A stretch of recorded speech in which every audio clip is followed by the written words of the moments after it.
The world in general has a really passionate fixation on abs. They are perhaps the most elusive muscle group. There are many videos with millions and millions of views with like how to get a six-pack or six-pack workouts. But in reality, all of this is nonsense, or most of it is nonsense. Well, actually it's like half and half, I guess. On one side, we have people who believe that like ab workouts are basically useless and that you're better off just cutting the calories and you know, abs are made in the kitchen sort of people.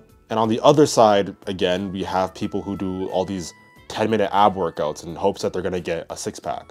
Both of them are kind of right. In my opinion, abs are revealed in the kitchen, but they are developed in the gym. So I guess abs are made in the gym, but revealed in the kitchen. Let's talk about it.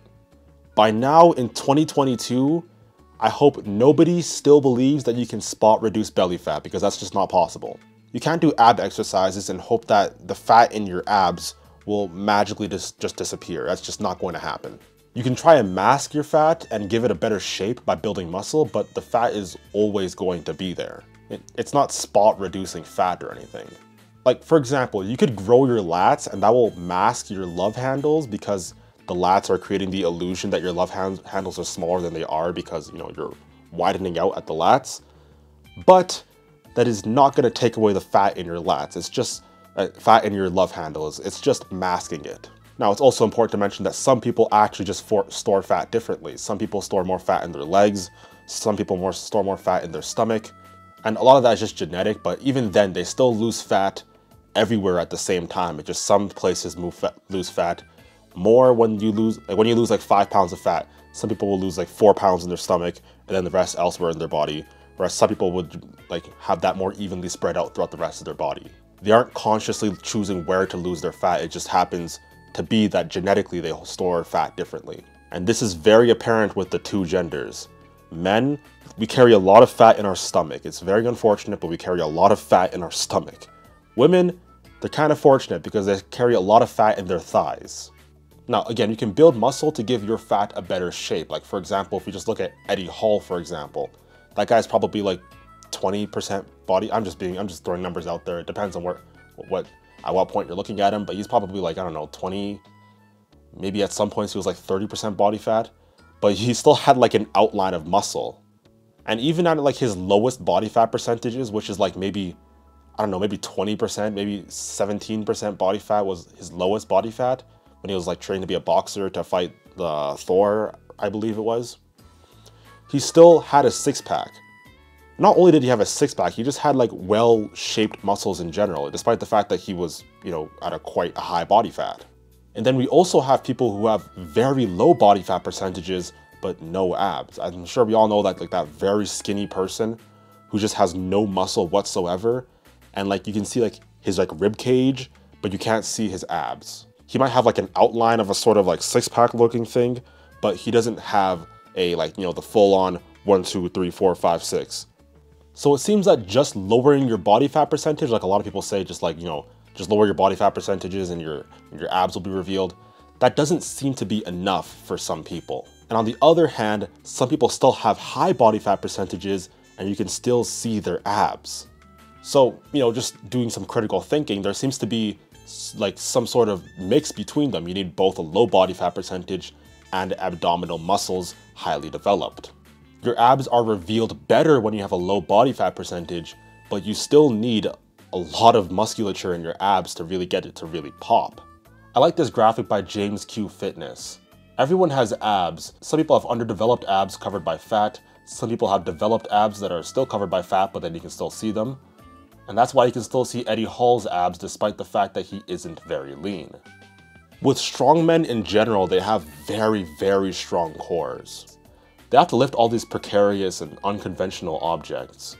In order to do this without snapping your spine or herniating your discs, you need extremely strong core muscles and of course core strength, and you know, strength and size are at least fairly well correlated. But still, of course, again, you need to have a low body fat percentage to actually reveal your abs. So it's sort of a back and forth. It goes both ways.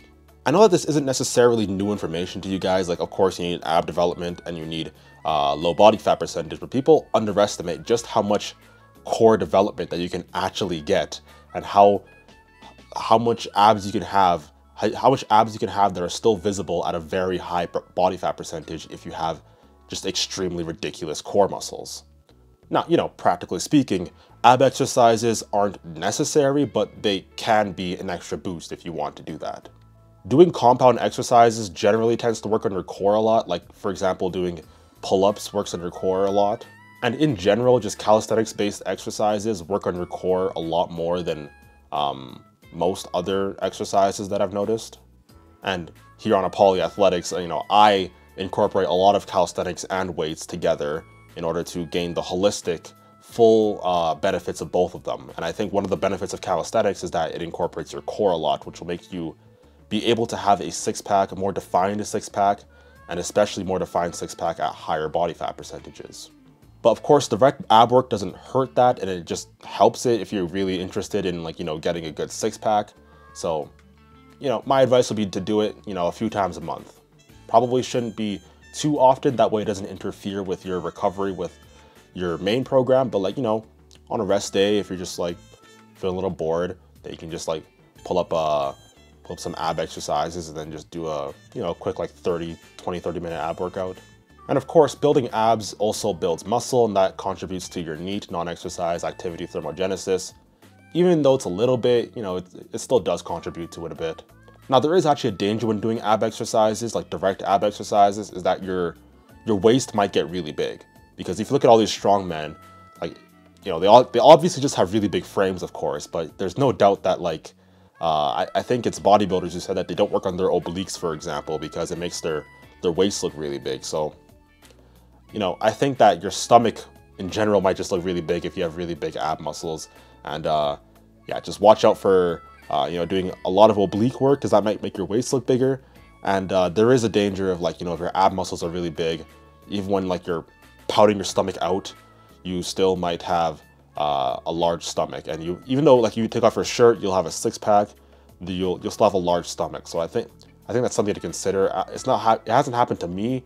I don't think I have a large gut or anything, a large paunch or anything, but this can happen, and it's worth being aware of that. So there is a risk to this. So yeah, I wouldn't recommend doing this too often, which is why I said once every few months. So for specific ab exercises, I think that you should be doing some sort of crunching movement. My go-to crunching movement is the decline crunch or decline sit-up. You can, of course, progressively overload this by having a weight on your chest. There's also a leg raising exercise that I think is important, and for this you can either do knee raises or leg raises on the hanging bar. And then I believe you should also be doing a core stability exercise, and this just to be a little more functional, and part of the function of your core is to stabilize your body. So I think that's important to have. And for this one, I like to do planks. You can overload this by having more weight on your back, or what I like to do is I like to move my arms further away from my shoulders. That way I have to balance myself more. And this will also get your lower back involved. So it doesn't just work your six-pack muscles, your rectus abdominis, but also just your entire core. So that's the lower back as well. And yeah, that'll be it for the video. Don't forget to like, comment, and subscribe. We're almost at 1,000 subscribers now. Holy crap. We're at 910 by the time I'm recording this. So, like, comment, subscribe. I'll see you all next time. Peace out.